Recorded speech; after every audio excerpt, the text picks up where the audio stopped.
um Alesp Conecta. Hoje vamos falar aí da violência contra a mulher, índice bastante crescente nesses tempos de pandemia do coronavírus, e nós recebemos aqui na Rede Alesp a doutora Raquel Galinatti, que é presidente do Sindicato dos Delegados de Polícia do Estado de São Paulo. Doutora Raquel, seja muito bem-vinda a esse Alesp Conecta, tudo bem?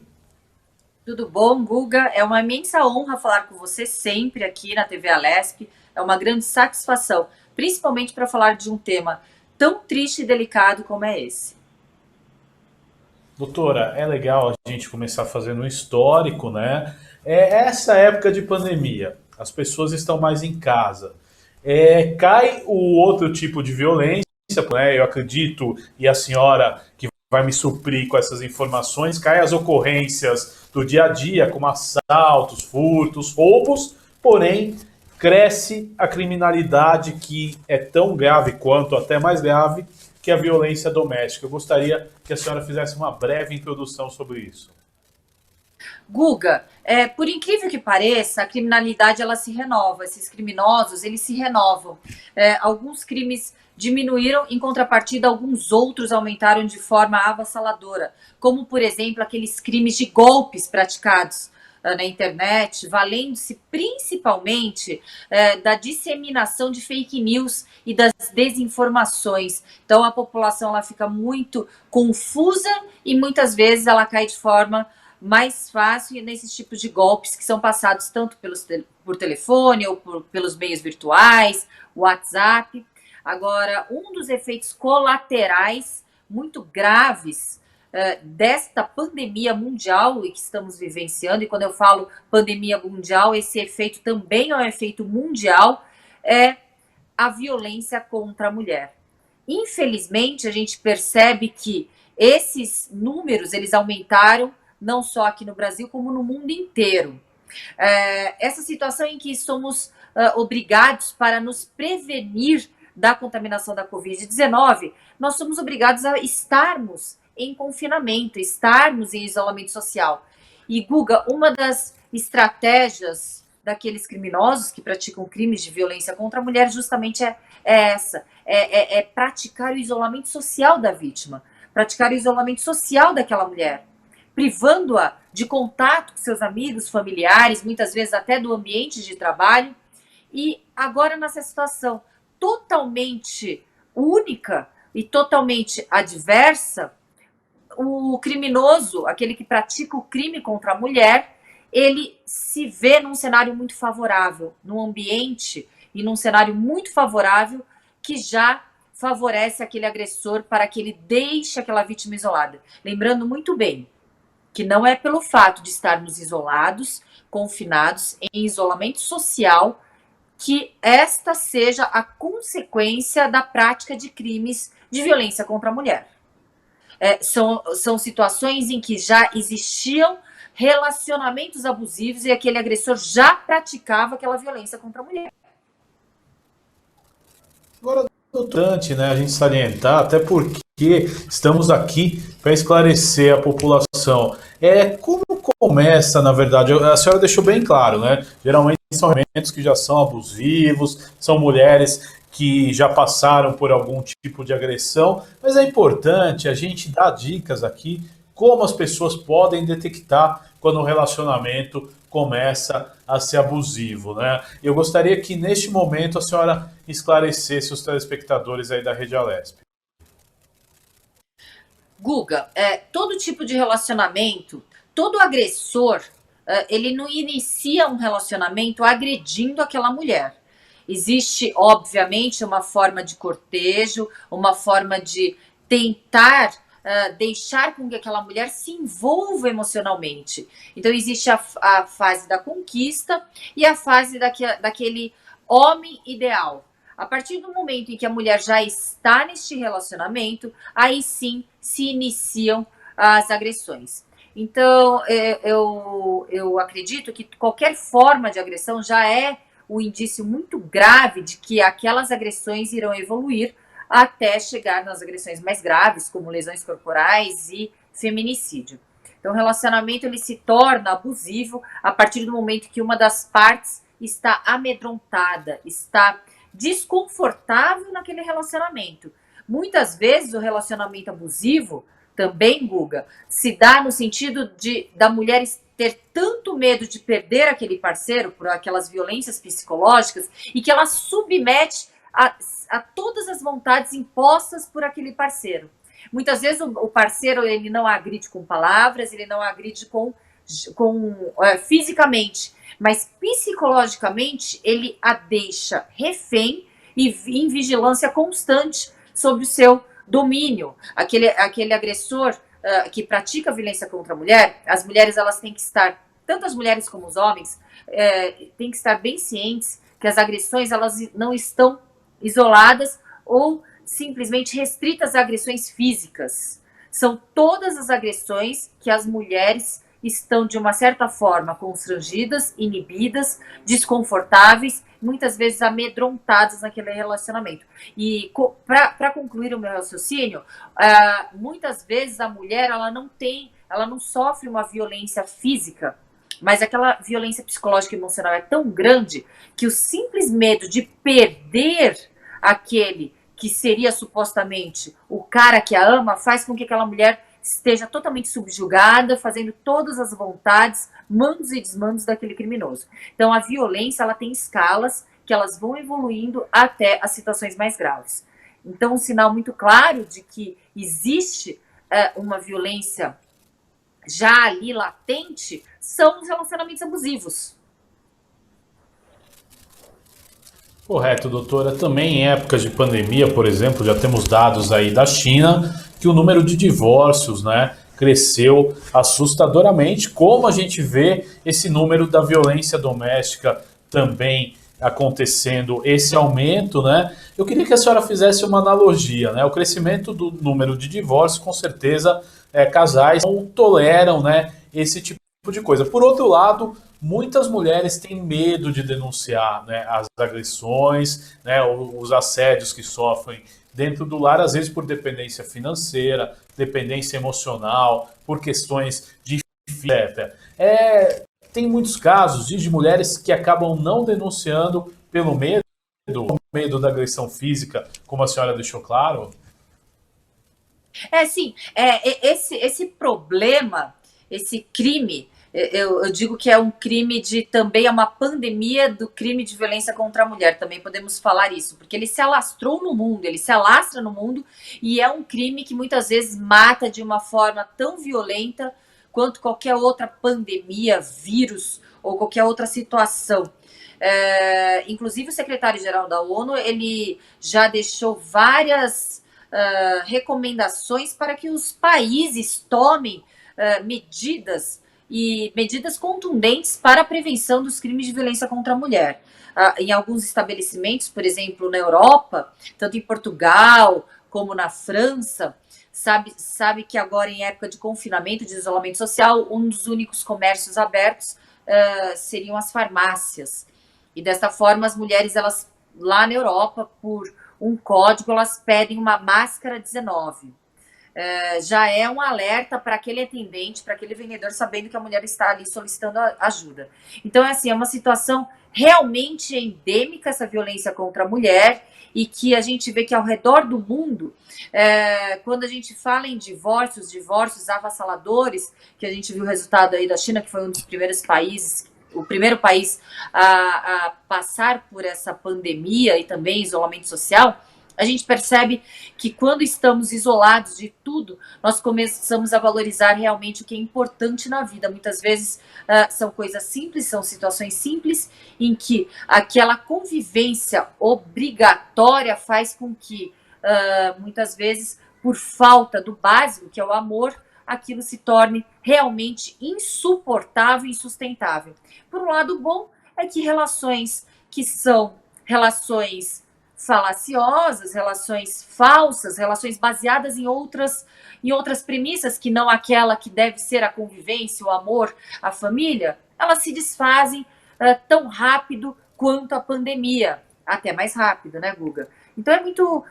tudo a gente tem que ver pelo lado positivo. O lado positivo é esse, realmente enxergar e valorizar o que é importante, E o que é importante é muito simples, e o que é muito simples muitas vezes não faz parte da maioria dos relacionamentos. Por isso aí eles estão se dissolvendo, digamos assim. Agora, doutor, é importante, né, nesse tempo de pandemia, ficamos, a maioria da população, em isolamento social e nem sempre, né, a pessoa que sofre um tipo de violência, de assédio, consegue, né, como a senhora explicou nas farmácias, tem um código, né, que as mulheres vão lá e fazem denúncia pro farmacêutico. Qual que seria a primeira solução? De repente você procurar o seu vizinho e falar, olha, eu estou sofrendo assédio, eu estou sofrendo, né, uma tentativa de violência, estou sendo violentada. Qual que é a melhor situação para fugir? Porque nem todas as pessoas, né, têm acesso a uma delegacia, ainda mais num tempo desse, né, que você saindo, você está aí muito sério, que é o próprio vírus, né? Guga, você sabe que assim é uma situação realmente que nos colocou em uma. Nós estamos vivendo uma situação nunca antes imaginada. As pandemias elas vêm na humanidade a cada 100 anos. A gente vê uma estatística aí, eu não sei se essa estatística tem alguma previsão até científica, mas Né? a gente percebe que essas pandemias elas acometem a humanidade a cada 100 anos. Então, realmente é uma situação na nossa era, na nossa geração nunca vivenciada. Então, nem a legislação ela pôde prever esse tipo de situação para poder melhor amparar o direito daquelas pessoas que possam ser vítimas de N situações, inclusive de violência doméstica. Então, as instituições responsáveis também estão se reinventando, as autoridades, através, por exemplo, aqui na Polícia Civil do Estado de São Paulo, ampliou a possibilidade da denúncia dos crimes de violência contra a mulher também pelos meios eletrônicos. Basta acessar o boletim de ocorrência eletrônico no site oficial da Polícia Civil do Estado de São Paulo e lá dá para registrar esses crimes, também colocando como opção se o contato da polícia deverá ser feito por e-mail, pelo telefone da vítima ou por telefone de terceiro, de seus familiares ou amigos, porque muitas vezes essa vítima ela está em vigilância constante, em vigilância 24 horas. Também outras formas de que os policiais, as autoridades também conseguem perceber é que quando a vítima liga pedindo, solicitando ajuda, por exemplo, por 180, que é o Disque Denúncia de Violência contra a Mulher, aquele atendente do outro lado, ele já tem todo o know-how e a perspicácia de saber que se de repente a mulher solicita uma pizza num atendimento de emergência, aquele atendente ele sabe por código que a mulher está solicitando uma ajuda. Por exemplo, a mulher liga solicitando uma pizza, já que o agressor está na sua frente. Eu quero uma pizza de mussarela. O atendente do outro lado vai falar: se você está em emergência, você não quer metade pepperoni ou metade calabresa? A mulher, sim, eu quero metade calabresa. Então, são códigos que aquele policial, aquele que estará do outro lado,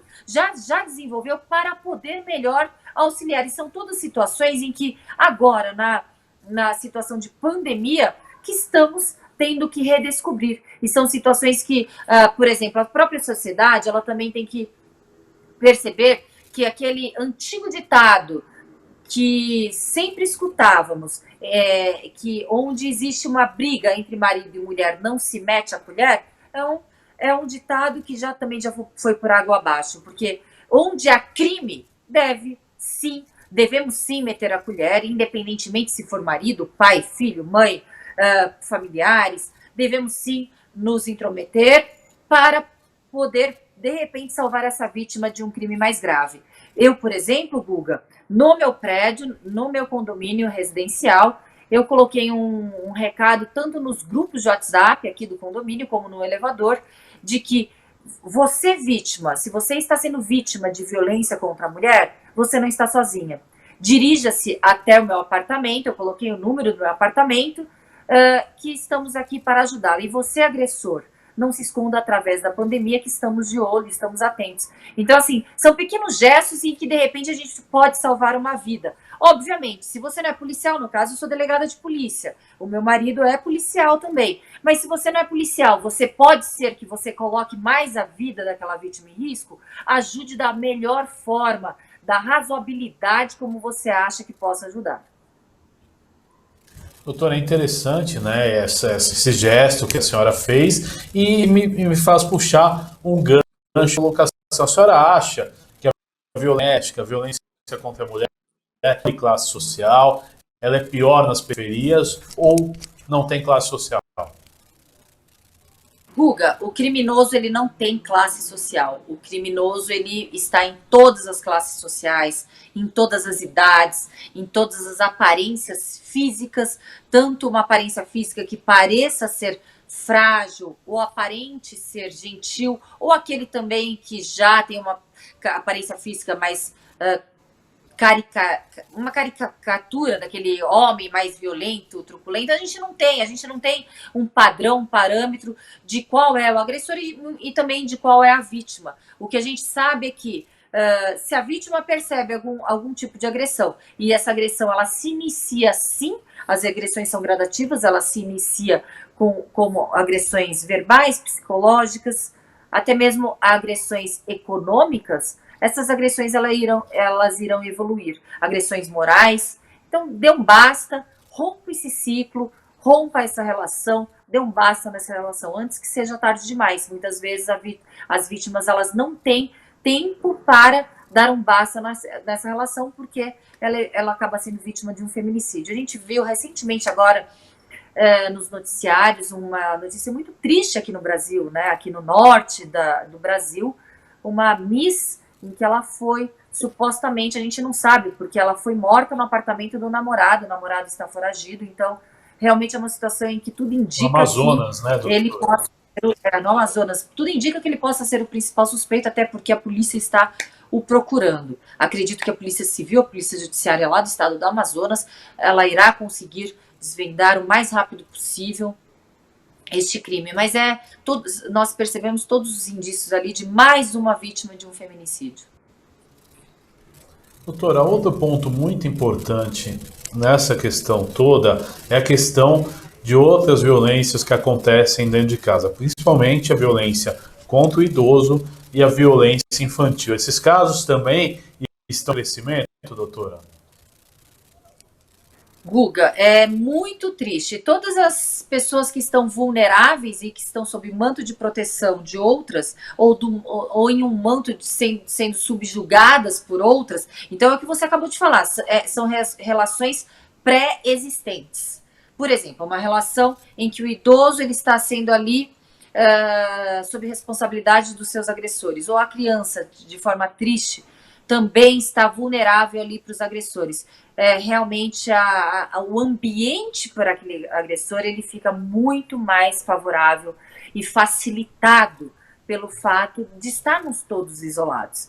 Então a criança, se ela está morando com os genitores, com o pai ou com a mãe, com o pai, com a madrasta, com o padrasto, aquele que está ali, obviamente, acredito que se existam agressores, tomara que não sejam os dois os agressores, que daí realmente a gente percebe que a criança está totalmente desprotegida, mas se um dos genitores percebe algum comportamento da criança de forma diferenciada, ou comportamento arredio ou agressivo, perceba que aquilo deve ser, de repente, um chamado, um pedido de ajuda, porque algo ali está acontecendo.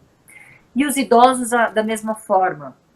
Eu acho que as pessoas, elas têm que ter um pouco de sensibilidade e compaixão de não praticar esses crimes. Então, aqui a gente também tem que ter um apelo para o agressor, seja o agressor de violência contra a mulher, o agressor sexual infantil, o agressor contra os idosos.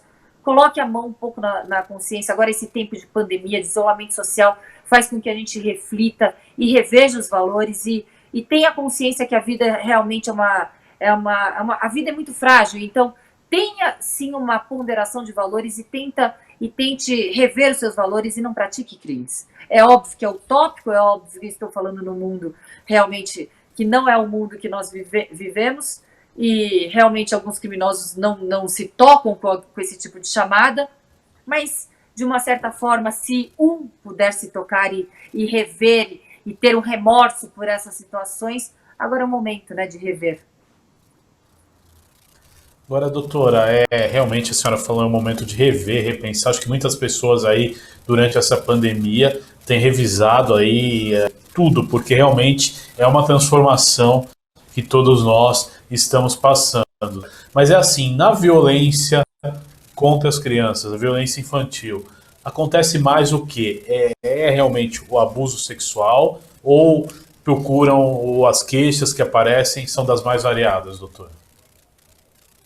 Olha, a violência sexual, a violência infantil, tanto de agressões como violência sexual, a violência sexual infantil, em 95% das vezes as crianças elas sofrem essa violência sexual por conhecidos e dentro de seus ambientes familiares, como escolas ou como principalmente em suas residências. Vizinhos, familiares, os próprios pais, padrastos. Então, esse tipo de violência, as crianças elas dão sinais de que elas estão, de uma certa forma, ou muito introspectivas, ou muito agressivas, ou muito revoltadas, ou muito assustadas, medrosas. Então, uma mudança de temperamento, uma mudança de comportamento brusca daquela criança é sinal de que algo está errado ali. Interessante, doutora. Outro ponto muito importante nessa questão da violência contra os idosos, né? O que acontece na questão da violência contra os idosos? É convivência? É falta de... Como acontece isso? É muito triste, né, que isso aconteça, né? Ô, Guga, a violência contra os idosos, como a violência contra a mulher, a gente vê que a maior parte são as agressões, o feminicídio, a violência contra as crianças também, a gente percebe que são as violências sexuais que predominam, e as violências contra os idosos são as violências patrimoniais. São formas de que os idosos eles são lesados ali nas suas pensões, aposentadorias, no seu patrimônio. Aqueles que estão ali para proteger o idoso, para cuidar do idoso, para tutelar o idoso, eles praticam essas violências, a violência patrimonial, o crime patrimonial contra o idoso. Realmente, eu vejo como falta de caráter, né? Porque a maioria das vezes esse agressor é um próprio familiar, um próprio filho, neto, sobrinho daquele idoso. Doutora, outro fator importante que nós temos aqui e a gente não pode deixar de abordar nesse tempo de pandemia, a senhora é presidente do sindicato, né, Sindicato dos Delegados da Polícia Civil de São Paulo, um dos sindicatos mais importantes de segurança pública, doutora. Eu quero que a senhora faça um panorama, aproveite esse espaço, né, que nós estamos conversando aqui sobre violência em geral, mas falar um pouquinho desses profissionais no tempo de pandemia, como os delegados de polícia têm, né, tido estrutura para o trabalho, como tem sido realizado um trabalho tão importante e tão necessário nesse momento, né, doutor? Então, acho importante que a gente dê um paralelo de como está a ação deles nesse momento. O Guga, a Polícia Civil ela é uma atividade essencial. Os policiais civis eles continuam trabalhando. A Polícia Civil não entrou em isolamento social nem em quarentena. Existe o trabalho ali 24 horas para combater o crime, para exercer a missão constitucional que é investigar, combater o crime, desmantelar as organizações criminosas. Então a polícia ela continua ali trabalhando, protegendo a sociedade da melhor forma. Infelizmente, ao longo desses mais de 20 anos, a gente percebe que não houve investimento suficiente na polícia judiciária, adequado, não é nem suficiente, não houve o investimento adequado de estruturar a polícia judiciária. Então, a gente percebe que agora, em pandemia, a situação de falta de estrutura, de déficit de policiais, os péssimos salários, eles só pioram a partir do momento em que a Polícia Civil ela continua ali trabalhando. Por falta de abertura de novos concursos, nós temos um déficit de policiais que ele só aumenta, visto que se os policiais eles estão na zona ali de risco, se eles são um grupo de risco, ou se eles estão ali com suspeita de contaminação, ou estão contaminados com a Covid, eles devem necessariamente se afastar. Obviamente, diminui o efetivo, e desta forma, com a falta de contratação de policiais que nós percebemos ao longo desses mais de 20 anos, só se agrava. Então, é uma situação em que também os governantes eles devem colocar ali a mão na consciência e perceber que seus atos eles se perpetuam ao longo dos anos. Então, não é um ato ali isolado que ele não terá reflexo no futuro. Então, o que a gente fala são atos e uma herança que nós herdamos do descaso, do abandono da Polícia Civil, e que hoje a gente ali está trabalhando a todo vapor, mesmo com todas as mazelas impostas pelo governo, pelos governos ao longo desses mais de 20 anos. Agora, doutora, a senhora explicou, né, e mencionou que já faz algum tempo que é assim, né? Como correr atrás desse prejuízo? Aspas. Todos os governantes, tanto no âmbito estadual, eu vejo que a maioria daqueles candidatos, tanto no âmbito do executivo, do executivo estadual, federal, até mesmo os parlamentares, vários deputados, todos eles levantaram a bandeira da segurança pública para se eleger. Então, aqui eu faço uma colocação de que aqueles que se elegeram, que foram em sua maior parte, cumpram as suas promessas de campanha, efetivem as suas promessas de campanha. Vamos sair no mundo das ideias, no mundo do marketing político, e vamos realmente agora cumprir com tudo aquilo que foi prometido. Aqui no estado de São Paulo, muito se prometeu que teríamos a melhor estrutura, a melhor polícia. A melhor polícia a gente já tem, tá, Guga? Porque a melhor polícia se dá graças ao efetivo, ao material humano, ao contingente humano de policial, que tem ali um know-how, inclusive de nível técnico internacional, para ser passado para outras polícias do mundo. Mas muito se prometeu a respeito de termos o melhor salário da federação. Ainda continuamos figurando no último ranking da federação. E eu não falo só dos salários dos delegados de polícia, não. Eu falo dos salários de todos os policiais civis aqui no estado de São Paulo. Então, é momento ainda de abrir a consciência e perceber que não bastam promessas, porque se essas promessas elegeu esses governantes para o mandato, essas promessas não cumpridas, não o elegerá para os próximos mandatos. Não os elegerão para os próximos mandatos. Vamos cumprir as promessas, vamos sair no mundo das ideias e do marketing político. Doutora, é importante toda essa mensagem. Agora, doutora, para finalizar, estamos chegando nos momentos finais desse Alesp Conecta de hoje. Quem sofre violência doméstica, além, por exemplo, da delegacia, eu conheci, por exemplo, um serviço que é feito pelo governo federal em parceria com o município de São Paulo, que é a Casa da Mulher Brasileira. Quais as opções que a senhora dá, né? Como a gente até falou, tem o vizinho, tem várias situações, mas na prática, o que a pessoa que sofre agressão deve fazer aí para tentar evitar que aconteça coisas piores? Na prática, a gente sabe que aquela mulher, aquela vítima de violência doméstica, aquela mulher que é vítima de violência pelo próprio companheiro, marido, namorado, ou seja, por aquela pessoa que ela convive de forma amorosa, sentimental, é muito difícil ela se libertar, não dele, mas dela própria. Daquele sentimento que ela nutre, naquele sentimento, naquela esperança de que aquele agressor irá mudar e que aquele agressor irá realmente se transformar no príncipe inicial do início da conquista daquele namoro, daquele relacionamento ou casamento. Então, se eu puder dar um primeiro conselho, se liberte desse algoz sentimental, liberte-se dessa dependência sentimental e psicológica que você nutre por aquele agressor. A partir daquele momento, consiga e tente enxergar a realidade nua e crua, por mais que num primeiro impacto seja muito, muito traumatizante, e rompa esse ciclo de violência. Afinal, somente você poderá saber sair dessa situação.